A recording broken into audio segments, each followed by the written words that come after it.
Bismillahirrahmanirrahim. Assalamualaikum warahmatullahi wabarakatuh. Kita lanjutkan lagi kajian-kajiannya. Minum dulu. Kopi itu justru tetes-tetes terakhir itu sebuah kenikmatan yang tiada tara. Nikmatilah sampai tetes terakhir katanya. Bismillah.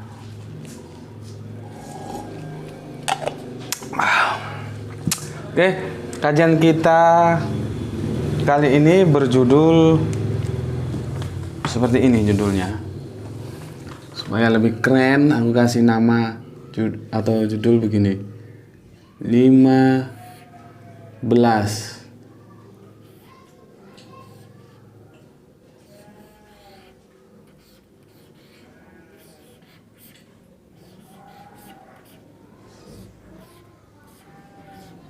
Nih, ini judulnya. Judul kita kali ini adalah 15 tunggal. Nih, kita akan mencermati sebuah ayat. Ayat ini sangat singkat, yaitu di Yohanes 10:30.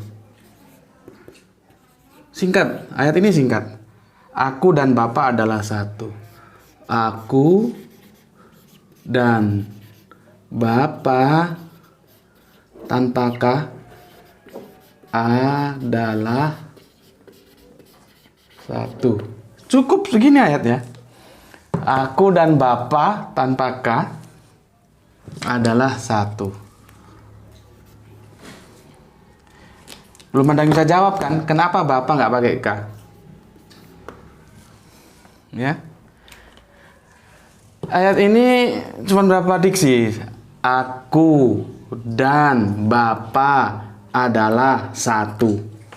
Tapi ayat ini paling spektakuler dari sekian lama diskusiku dengan teman-teman Kristen Tritunggal dan Kristen Tunggal ya, dari berbagai aliran. Ayat ini paling spektakuler, paling banyak digunakan oleh teman-teman penganut paham dogma Allah Tritunggal. Ini sering, bahkan terlalu sering kalau dibandingkan ayat-ayat lain dikutip, dinukil sebagai argumentasi yang handal. Ya, aku dan Bapa adalah satu. Nih, ya, aku dan Bapa adalah satu. Memang kalau kita bandingkan dengan yang lainnya, contohnya kita bandingkan dengan Thomas kemarin yang kita sudah bahas, itu juga sering, tapi tidak spektakuler ini diambil sebagai sebuah dalil untuk berargumentasi. Karena ayat itu kita gampang kok, ayat itu kalau kita baca dengan teliti itu wujud sebuah kekagetan, kekaguman, keheranan, ketakjuban. Bagaimana seorang murid yang harus menghormati gurunya. Itu ekspresi kekagetan dari Thomas, dan itu gampang kita pahami. Jadi seperti kemarin aku bilang, ada konteks, ada teks, dan konteks itu tidak bisa lari dari teks ya. Teksnya memang seperti itu, tapi kalau kita baca konteks keseluruhan itu disimpulkan bahwa Thomas itu kaget gitu loh. Jadi gampang. Dan ayat itu sering juga digunakan untuk mengatakan Yesus Allah, tapi tidak sespektakuler ini. Begitu juga Yohanes 1 ayat 1. Pada mulanya firman itu bersama-sama dengan Allah, dan firman itu adalah Allah. Itu sering juga digunakan oleh teman-teman pengikut dogma Tritunggal sebagai argumentasi handal yang selalu mereka kutip. Tetapi itu pun tidak sesering ini. Karena apa? Aku dan Bapa adalah satu. Itu simple. Itu simpel, hanya pendek ayatnya. Kalau kita bilang, kalau simple, kalau kita bilang dalam konversi yang lain, kecil. Makanya, jangan selalu memandang remeh terhadap sesuatu yang kecil, terhadap sesuatu yang mudah. Karena ini meskipun kecil, dampaknya luar biasa ini. Kalau dilihat ayatnya kecil, cuman sepanjang itu, tapi dampaknya luar biasa. Makanya jangan selalu meremehkan yang kecil, jangan selalu meremehkan yang mudah gitu. Seperti pesan Paulus terhadap Timotius, ingatku, jangan meremehkan orang karena engkau muda gitu. Baca di surat Timotius itu, semangat. Jadi sebetulnya orang itu bukan muda, bukan tua, tapi seberapa ilmu yang dia pahami, sehingga dengan ilmu itu dia bisa membangun sebuah kebijakan. Seperti itu sebetulnya.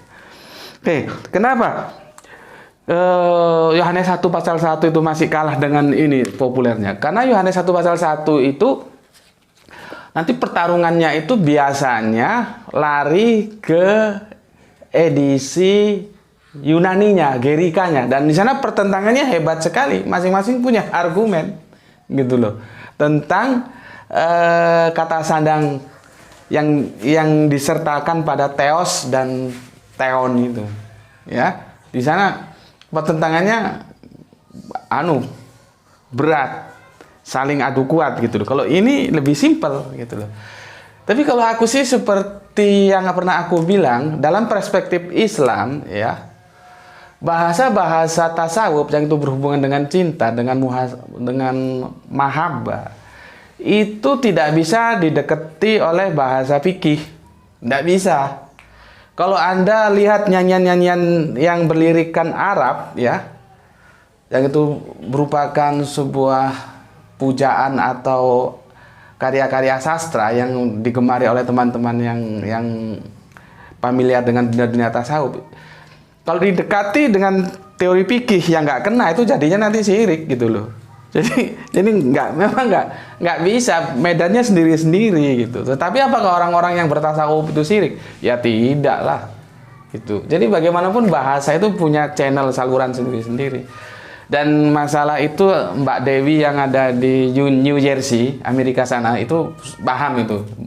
Kemarin sudah WA dengan aku, dia bilang aku paham Gus itu Gus. Gitu. Begitu juga ternyata channel kita ini tidak hanya di dalam negeri, sampai ke luar negeri, bahkan sampai ke Alabama sana ada yang mengikuti kajian-kajian kita, dan alhamdulillah semoga kajian-kajian kita ya seperti tadi itu, meskipun kecil tapi bisa bermakna besar. Karena kalau dilihat dari jumlah viewer dibanding yang channel-channel yang lain, kita itu masih kecil dan sangat kecil sekali gitu ya. Tapi biarlah semua mengalir saja. Jadi sekarang aku berikan saran ya, sebetulnya bagaimana kita memahami makna satu ini dulu ya. Aku dan Bapak adalah satu. Pertanyaannya apanya yang satu dan satu apa gitu ya. Aku nukilkan lagi peristiwa 19, ini sudah aku jelaskan di video berikutnya ya. Judulnya aku lupa ya, peristiwa 19 November ya, tahunnya 1977 ya, itu ada pertemuan dengan Menahin. Menahin itu kalau kita Sayyidina, ini bahasanya, gelarnya orang Israel, Menahin Begin ya, dengan Anwar Sadat. Anwar Sadat itu sebetulnya itu secara geografis dan antropologis mereka Mesir, bukan Arab, tapi secara politis dia mewakili Arab. Anwar Sadat ini sudah almarhum semua ini ya. Ini untuk membangun, dan aku setuju untuk membangun kembali. Lihat nih bukunya Bapak, ambil. Untuk membangun kembali hubungan antara Arab Israel ya dan yang di Palestina itu, seperti buku yang ini aku baca, bagus buku ini. Yerusalem ini bagus. Kok menurutku memang sudahlah, nggak bisa itu diselesaikan secara politis, itu harus teologis, secara teologis. Artinya apa? Kembali ke sejarah titik temu antara Arab Israel, di mana? Yaitu di sini, ini ya, Bnei Bnei Af Ehad. Begini. Ketemu di sini. Kalau secara politis sudah nggak pernah ketemu. Sejak zaman dahulu kala sudah begitu aja, tukaran terus itu kan. Memang benar, kembali ke teologis lah. Ke teologis bahwa Arab dan Israel itu berasal dari Bnei Ab Ehad. Bnei itu apa? Bnei itu benih, bani, bibit yang satu, Ehad gitu loh. Ehad. Nih, ya. Ehad.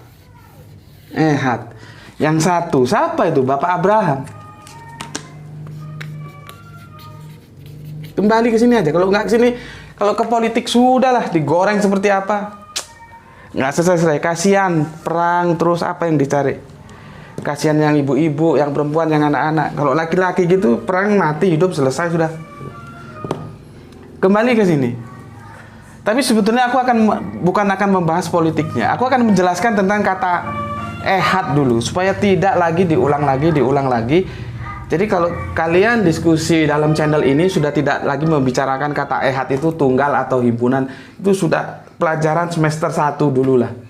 Tapi aku tidak bosannya mengulang lagi supaya kalian paham, karena kita nanti akan berdiskusi tentang satu ini gitu ya. Sekarang satu ini satu himpunan atau memang satu apa, itu dilihat narasinya, dilihat kalimatnya ya. Seperti ini, dilihat kalimatnya ya. Kata ehad itu ini mengarah kepada siapa? Ya. Bapak Abraham. Bapak Abraham itu berapa adanya? Ya satu. Nggak ada himpunan Abraham tuh nggak ada. Jadi kalau kata ehad itu dikatakan merupakan sebuah himpunan, itu salah besar, bos. Ini bahasanya orang Israel. Jangan kamu tanya kepada orang di luar Israel. Kalau kamu tanya bahasa tentang katakanlah borngin, itu kamu harus tanya kepada orang Batak, karena itu bahasanya orang Batak. Apa artinya malam? Kalau kamu tanya apa artinya katakanlah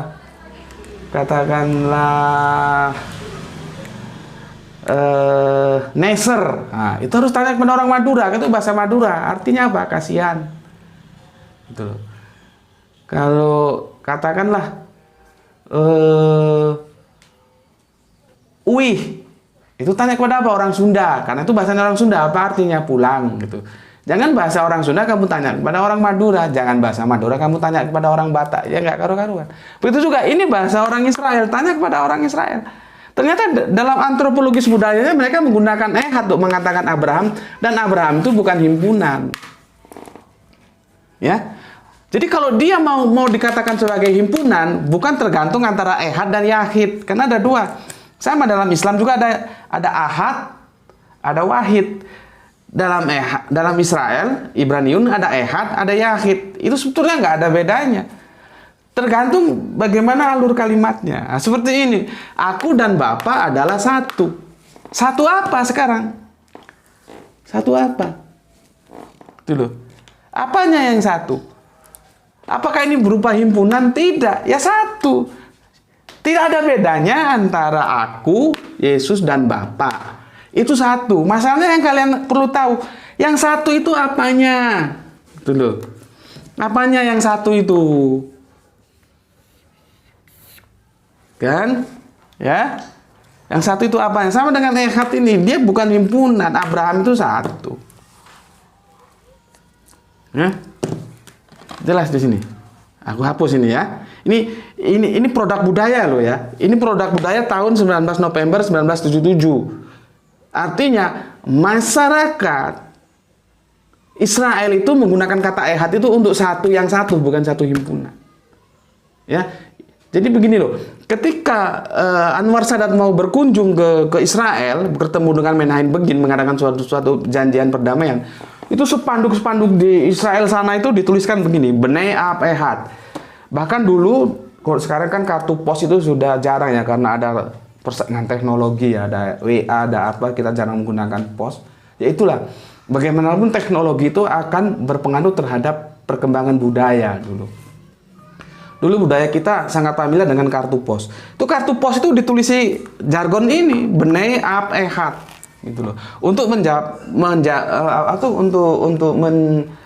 menjamu ya kedatangan Anwar Sadat itu. Slogan ini begitu mereka blow up. Jadi ini produk budaya. Kalau ini sudah produk budaya dari Israel, apakah kita tidak akan percaya terhadap penjelasan orang Israel bahwa ehad itu tunggal? Kan kacau jadinya. Di video lain kalau Anda lihat di Rabbi Tovia, itu juga sudah dijelaskan. Ehad itu ya satu, tunggal, bukan himpunan gitu. Ya. Oke, setelah ini aku jelaskan lagi. Aku ingin kalian paham dulu tentang kata satu itu. Ya. Kata satu itu.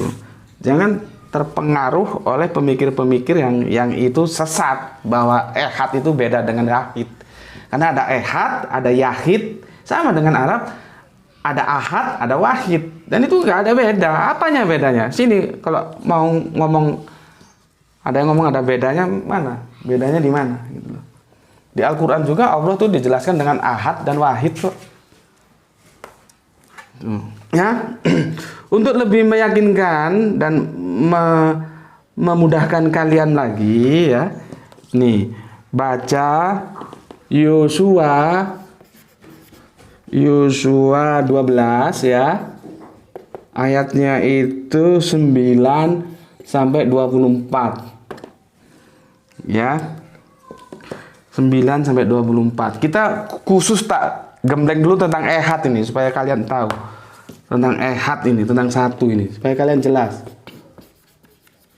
Ehad ini tuh ya. Supaya nanti kita bicara kesininya enak. Kalau ini nggak dipahami nanti diskusi sampai habis berkopi-kopi gelas atau bergelas-gelas kopi nggak ketemu juga ya. Nih supaya jelas ya. Nanti kamu buka Yosua 12:9-24. Apa katanya? Begini. Raja negeri Yeriko satu. Itu pakai ehad itu. Satu. Masa ada raja satu himpunan? Ya? Raja negeri Ai di sebelah Betel satu. Raja negeri Yerusalem satu. Raja negeri Hebron satu. Raja negeri Yarmut satu. Raja negeri Lakhis satu. Raja negeri Ekron satu. Raja negeri Geser satu juga. Raja negeri Debir satu. Raja negeri Geder satu. Raja negeri Horma satu. Raja negeri Arad satu. Raja negeri Libna satu. Raja negeri Adulam satu. Ya, aku selesaikan supaya kalian benar-benar paham. Raja negeri Makeda satu. Raja negeri Betel satu. Raja negeri Tapua satu. Raja negeri Hefer satu. Raja negeri Efek satu. Raja negeri Lasaron satu. Raja negeri Madon satu. Raja negeri Hasor satu. Raja negeri Simron Meron satu. Raja negeri Aksab satu. Raja negeri Tenak satu. Raja negeri Megido satu. Raja negeri Kedes satu. Raja negeri Yoknem di dekat Gunung Karmel satu. Raja negeri Dor di tanah bukit Dor satu. Raja negeri Goyim di Galilea satu. Raja negeri Tirza satu. Jadi jumlah semua raja itu terdiri dari 31 orang. 31 orang. Kalau di total 31 orang raja. Dah. Terus bagaimana? Semua satu itu menggunakan ehad. Kalau kalian lihat terjemah Bible yang punya orang Israel ya. Bible-nya Israel itu menggunakan ehad. Ini di perjanjian lama ini, Yosua ini. Ternyata di jumlah 31 orang, bukan 31 satuan. Gitu loh. Jadi kalau kalian tidak paham menggunakan ya atau memahami kata satu karena sudah terdogma itu tadi, ya kacau semuanya gitu. Makanya kembali aku ingatkan, kalaupun kalian tidak bisa membuang dogma karena sudah terjerat sekian lama dan sekian dalam terhadap jahatnya dogma, Ya sudahlah, disimpan aja itu dogma dahulu ketika mengikuti kajian-kajian Gus Beti ya. Coba bukakan sedikit ruang open mind untuk menerima sebuah informasi baru. Gitu aja. Nanti terserah kamu putuskan, apakah kamu tetap memegang dogma, terjerat dalam kubangan dogma yang gelap itu, yang sesat itu, atau kamu berubah paradigma berpikirmu, itu keputusan di kamu. Tapi setidaknya kamu siapkan ruang dulu. Upama gelas ini jangan penuh. Kamu sisain ruang, ini kosong kan, ada separuh. Ini kalau aku isi lagi bisa. Tapi kalau dia sudah penuh, dia diisi lagi nggak bisa, tumpah dia. Gitu loh. Coba, saranku, buka sedikit ruang dalam logika nalarmu untuk menerima informasi yang baru dari aku. Ya. Oke, itu aku sudah jelaskan tadi ya. Bagaimana kata satu itu ya satu, bukan satu kesatuan. Oke, dengan ehad itu ya. Oke, nah terus kita tanya, dalam kalimat ini satunya apa sih? Yang dimaksud satu itu apa dalam kalimat ini? Ya, kita kan perlu tahu satunya apa. Benar satu itu menunjukkan bahwa Yesus itu adalah Allah, gitu ya. Untuk itu kita tidak bisa membacanya hanya satu ayat saja. Ini harus kita baca secara keseluruhan ya. Itu ada di Yohanes. Kok anunya apa namanya? Namanya itu perikopnya, judulnya Yesus ditolak orang Yahudi. Yesus ya ditolak orang Yahudi. Ini perikopnya. Ya, ayatnya nanti Yohanes 10:22 sampai 39. Ini harus kita baca semua supaya nanti kita tahu satu ini maksudnya satu apanya. Gitu ya. Oke, aku akan bimbing kalian untuk memahami ayat ini supaya kalian tidak terjerat dalam kesesatan gitu. Nah, aku kan semua kalau ngomong mesti Alkitabnya aku tunjukkan. Jadi bukan hanya ngomong tanpa dasaran Alkitabiah. Ya, oke, aku baca di sini. Tidak lama kemudian tibalah hari raya Pentasbihan Bait Allah di Yerusalem. Jadi peristiwanya itu di Yerusalem, sama dengan judul buku tadi itu. Satu kota tiga nama ya. Ketika itu musim dingin dan Yesus berjalan-jalan di Bait Allah di Serambi Salomo. Yesus jalan-jalan gitu ya. Maka orang Yahudi mengelilingi dia dan berkata kepadanya, "Berapa lama lagi engkau membiarkan kami hidup dalam kebimbangan? Jikalau engkau Mesias, katakanlah terus terang kepada kami." Lihat, jikalau engkau Mesias. Mesias itu yang diurapi, Al-Masih. Seperti orang Islam itu Mesias dia. Kalau wudhu itu ini batuknya ini diurapi pakai air wudhu. Itu Mesias dia. Ya. Yesus menjawab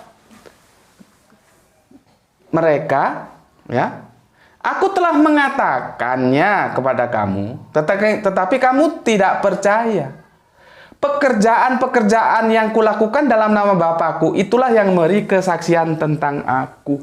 Apa? Pekerjaan. Catat ini. Pekerjaan.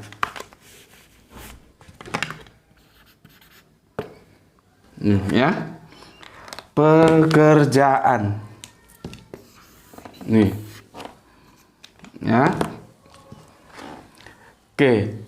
Jadi tadi orang Yahudi tanya, "Jika engkau Mesias," bukan "jika engkau Allah," bukan begitu ya.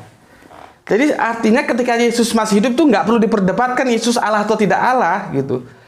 Yesus menjadi Allah tidak Allah itu kan sekarang-karang ini aja, sejak adanya pertarungan antara Athanasius dan Arius. Jadi sejarahnya tidak cukup hanya sehari dua hari, panjang sejarahnya sehingga Yesus diperdebatkan. Kalau Yesus masih hidup dulu nggak ada perdebatan. Semua orang setuju dia nabi, dia Mesias, dia anak Allah. Oke. Berikutnya, ya. "Tetapi kamu tidak percaya karena kamu tidak termasuk domba-dombaku," kata Yesus. Karena mereka menolak Yesus, orang-orang Israel sana kan. "Domba-dombaku mendengarkan suaraku dan aku mengenal mereka dan mereka mengikuti aku. Dan aku memberikan hidup yang kekal kepada mereka dan mereka pasti tidak akan binasa sampai selama-lamanya dan seorang pun tidak akan merebut mereka dari tanganku." Hati-hati, ini bahasa sastra tentang hidup yang kekal ya. Hati-hati. Jangan kamu bilang hidup kekal terus hidup terus panjang tahun. Mana ada orang hidup terus 9 tahun? Manusia abad ke-1 mana ada sekarang? Udah mampus semua. Jadi aku sekali lagi mengatakan bahwa bagiku sinoptik itu hanya Matius, Markus, Lukas. Yohanes itu tidak sinoptik. Yohanes itu dia punya gaya bahasa sastra sendiri. Ini bahasa sastra tingkat tinggi. Kalau kamu hanya kelas-kelas dulu ilmu sastranya dapat 5 aja ya plonga-plongo kamu memahami bahasanya Yohanes, Injil Yohanes gitu loh. Ini bahasa sastra tingkat tinggi. Nggak bisa dipahami secara tekstual. Dia harus masuk ke konteks. Oke. Kata Yesus kepada mereka, ya, sebentar, aku naik ke atas lagi supaya nggak terlepas. Ya, Bapakku, dia bilang, Bapakku siapa? Allah, yang memberikan mereka kepadaku lebih besar dari siapapun. Kemarin sudah kita bahas tentang relativisme. Ya, Yesus itu relatif. Yesus mengatakan, Bapakku yang memberikan mereka kepadaku lebih besar daripada siapapun. Artinya Bapak itu absolut. Sudah aku jelaskan ya di kemarin, Yesus itu relatif. Di videonya lihat lagi kalau kurang jelas kamu. Dan seorang pun tidak dapat merebut mereka dari tangan Bapa, gitu ya. Nah, ini lagi. Masuk ke sini dia. Aku dan Bapa adalah satu. Aku dan Bapa adalah satu. Ayat ini yang meskipun kecil tapi dampaknya luar biasa ini. Kalau orang slip memahami, sesat dia. Keluar dari pesan-pesan Alkitabiah. Keluar dari pesan-pesan Yesus. Ya. Sekali lagi orang-orang Yahudi mengambil batu untuk melempari Yesus. Kata Yesus kepada mereka, banyak pekerjaan, ya, ingat, pekerjaan baik yang berasal dari Bapakku yang kuperlihatkan kepadamu. Yesus tanya, pekerjaan manakah di antaranya yang menyebabkan kamu mau melempari aku? Jadi Yesus itu beradu argumen. Yang salah itu apa? Kamu ngomong, kira-kira gitu kalau bahasa aku. Ya, makanya Yesus mengatakan, pekerjaan manakah di antaranya yang menyebabkan kamu melempari aku? Tuh. Nggak bisa jawab orang Yahudi. Jawab orang Yahudi itu begini, bukan karena suatu pekerjaan baik. Jadi mereka tahu Yesus itu pekerjaannya baik. Tapi karena keras kepalanya Yahudi, ya seperti ini. Bukan karena suatu pekerjaan baik, maka kami mau melempari engkau. Melainkan karena engkau menghujat Allah, dan karena engkau, sekalipun hanya seorang manusia saja, menyamakan dirimu dengan Allah. Perhatikan, menyamakan dirimu dengan Allah. Pertanyaannya, benarkah Yesus menyamakan dirinya dengan Allah? Inilah jahatnya orang Yahudi memelintir dia. Padahal sudah jelas disebut di ayat di atas bahwa Bapakku yang memberikan mereka kepadaku lebih besar daripada siapapun. Artinya tidak ada yang sama dengan Allah. Di sini digunakan pelintiran oleh orang Yahudi, dianggap Yesus menyamakan diri dengan Allah.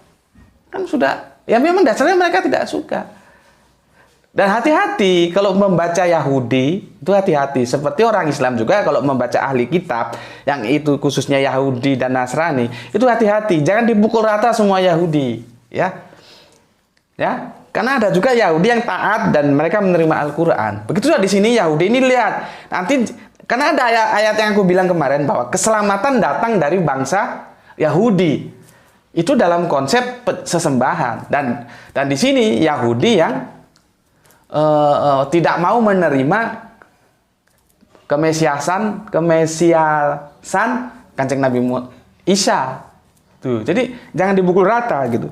Kemarin Mbak Dewi yang dari New Jersey telah menjelaskan kepada aku ya, karena dia paham betul bagaimana antropologis Yahudi dan dia bisa cerita. Nggak sama, Yahudi itu juga full color gitu loh. Ya, tinggal Yahudi yang mana. Tuh. Oke. Terus aku lanjutkan ya. Kata Yesus kepada mereka, tidakkah ada tertulis dalam kitab Taurat kamu? Aku telah berfirman, kamu adalah Allah.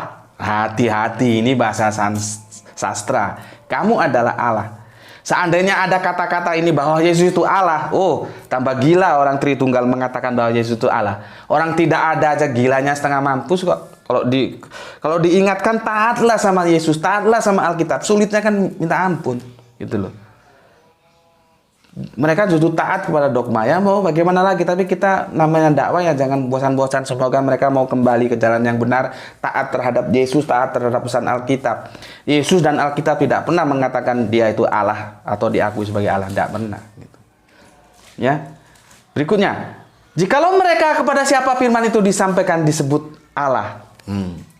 Jadi kepada siapa firman itu disampaikan, dia juga disebut Allah. Seperti para nabi itu disebut Allah. Ini dalam konsep antropologis budaya bahasa Israel loh ya. Jangan dipahami keluar dari konteks budaya Israel. Jadi orang Israel begitu, meskipun dia mengatakan bahwa kepada siapapun firman itu disampaikan disebut Allah, sedang kitab suci tidak dapat dibatalkan. Dia tahu bahwa Allah di sini Allah metafor, bukan Allah sejati yang maha tunggal, maha kuasa itu. Ya. Oke, selanjutnya. Masihkah kamu berkata pada dia yang dikuduskan oleh Bapa dan yang telah diutusnya ke dalam dunia, engkau menghujat Allah. Jadi kata Yesus, diplomasinya begini, engkau menghujat Allah. Terus kata Yesus, karena aku telah berkata, aku anak Allah. Jadi Yesus mengaku aku anak Allah. Itu orang Yahudi tengah itu nggak terima. Gitu loh. Jadi Yesus nggak pernah mengaku aku Allah. Nggak pernah. Yesus mengaku aku anak Allah. Yohanes mengatakan Yesus Mesias anak Allah. Petrus mengatakan Yesus Mesias anak Allah. Jangan dipelutiri anak Allah menjadi Allah anak. Kan itu kepalamu seperti jamu mente nanti kalau kamu suka muntir-muntir ayat. Jadi yang di atas jadi ke bawah gini. Aku ingatkan kamu. Taat sama Alkitab. Yesus itu anak Allah, bukan Allah anak. Ya. Oke. Jika aku tidak melakukan pekerjaan-pekerjaan Bapakku, janganlah kamu percaya. Jadi maksud Yesus, sudahlah kalau kamu nggak percaya aku, ya sudahlah. Tapi percaya terhadap pekerjaan-pekerjaanku. Ya. Maka dijawab dengan Yesus, jikalau aku tidak melakukan pekerjaan-pekerjaan Bapakku, janganlah percaya kepadaku. Tuh. Tetapi jikalau aku melakukannya dan kamu tidak mau percaya kepadaku, percayalah akan pekerjaan-pekerjaan itu. Artinya apa yang aku kerjakan ini wes, meskipun kamu tolak. Nah, seperti aku ini loh. Kalaupun kalian ya, kalian semua ini yang Islam, yang Kristen, karena banyak yang tanya-tanya tentang tato ya. Aku mau jelaskan ya, mungkin waktunya belum pas, belum mod aja. Kalaupun secara physically aku ini tidak bisa kamu terima, sesudah nggak apa-apa, nggak usah kamu terima. Tapi tolong kebenaran-kebenaran firman, yaitu Al-Quran, Alkitab, dan hadis yang aku sampaikan atas nama Allah yang Maha Tunggal itu, tolong jangan kamu tolak.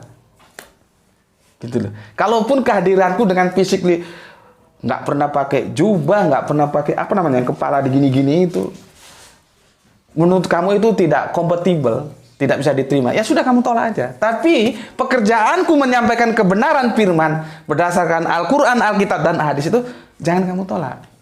Bahaya kamu kalau nolak. Gitu loh. Ya, kamu tidak objektif. Ya, gitu. Gitu. Karena aku masalah pakaian, aku sudah selesai. Keberagamaanku tidak bisa diukur oleh hal-hal yang lahiriah, supaya kalian tahu. Ya, dan aku independen dalam hal agama. Aku belajar agama dan aku mempertanggungjawabkan itu kepada Allahku ketika aku mati nanti. Tidak ada satupun bisa atur-atur aku. Aku hanya tunduk kepada Allah dan Rasulnya. Aku hanya tidak berani menyelisihi Allah dan Rasulnya. Pendapat siapapun, kalau aku punya argumentasi berdasarkan Al-Quran, berdasarkan nalarku, berdasarkan Alkitab, aku sanggup berselisih dengan dia. Jadi beragama itu begitu, jangan jadi bebek gitu. Ya. Jadi, oke. Kesimpulan dari semua ini, satu itu apa? Dari semua ini, satu itu apa sih sebetulnya? Satu apa? Satu visi. Satu visi tentang pekerjaan-pekerjaan yang diamanahkan, yang ditanggungjawabkan, yang dilimpahkan kepada Yesus. Satu visi tentang pekerjaan-pekerjaan itu. Bukan terus satu Yesus menjadi Allah, bukan. Bapa memberikan pekerjaan kepada Yesus. Ya, nanti Yesus itu ayat berikut nanti kita bahas di sesi kedua. Yesus nanti itu dibantu oleh Hawariun yang 12 murid itu. 12 murid itu. Tapi ini nanti yang di season kedua. 12 murid itu. Jadi apa? Mereka satu visi. Yesus mengerjakan apa tanggung jawab yang diberikan Bapa, tidak ditambahi, tidak dikurangi. Ya, pekerjaan itu dilakukan oleh Yesus. Jadi persis perintahnya Bapa apa, dikerjakan Yesus juga seperti perintah Bapa, nanti Yesus dibantu oleh para hawariut. Jadi kesimpulannya bahwa dalam Yohanes ini, Yohanes 10:30, kata satu itu adalah satu visi, bukan satu zat. Aku udah jelaskan kemarin tentang zat ya. Zat Allah, zat itu eksistensi, bukan satunya eksistensi. Ya, paham ya? Eksistensi Allah itu tidak bisa bersatu. Ya, ini adalah satu visi. Ya, oke, sampai sini semoga kalian paham. Assalamualaikum warahmatullahi wabarakatuh.